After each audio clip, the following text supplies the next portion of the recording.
Good morning. This is Father Stephen Kelly from St. John's Church in Detroit, and we're continuing our series of daily morning meditations, where we generally look at one or another of the lessons that are assigned for morning or evening prayer, what is known as the Daily Office Lectionary.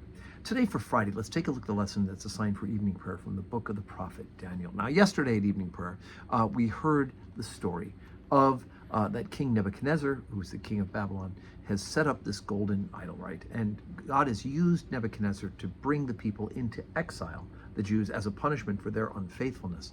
And Nebuchadnezzar sets up this huge golden idol and commands that everybody fall down and worship it. Now, of course, we know that the Jews cannot do this. And so we pick up now at chapter 3, beginning at verse 8. Wherefore at that time certain Chaldeans came near and accused the Jews. They spake and said to King Nebuchadnezzar, O king, live forever.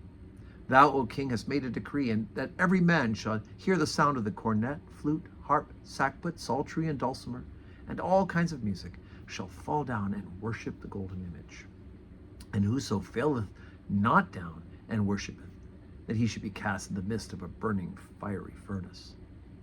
There are certain Jews whom thou hast set over the affairs of the province of Babylon, Shadrach, Meshach, and Abednego.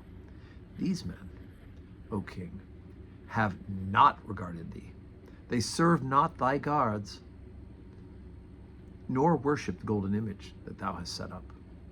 Then Nebuchadnezzar in his rage and fury commanded to bring Shadrach, Meshach, and Abednego, and they brought these men before the king. Nebuchadnezzar spake and said unto them, Is it true, O Shadrach, Meshach, and Abednego? Do ye not serve my gods, nor worship the golden image which I have set up? Now if ye be ready, that in what time ye hear the sound of the cornet, flute, harp, sackbut, psaltery, and dulcimer, and all kinds of music, ye fall down and worship the image which I have made well. But if ye worship not, ye shall be cast in that same hour into the midst of a burning, fiery furnace. And who is that God that shall deliver you out of my hands? Shadrach, Meshach, and Abednego answered and said unto the king, O Nebuchadnezzar, we are not careful to answer thee in this matter.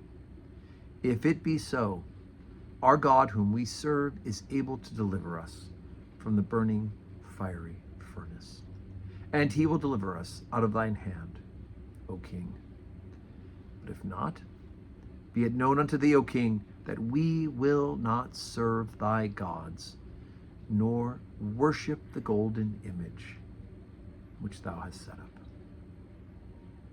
Okay, so the unfaithfulness of the people of the Jews in keeping the covenant that has forced them into Babylon. Here's 3 examples of those who are keeping the covenant.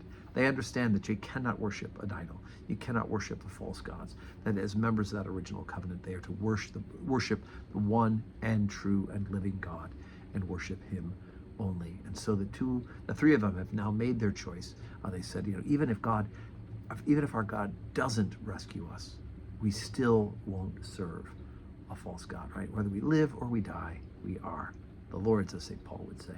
And so we do know that, I don't want to give away the ending. You're always welcome to read ahead, and we'll talk about it in the next morning meditation. But they have now planted their flag. They've made their decision that they will not go apostate against the living God.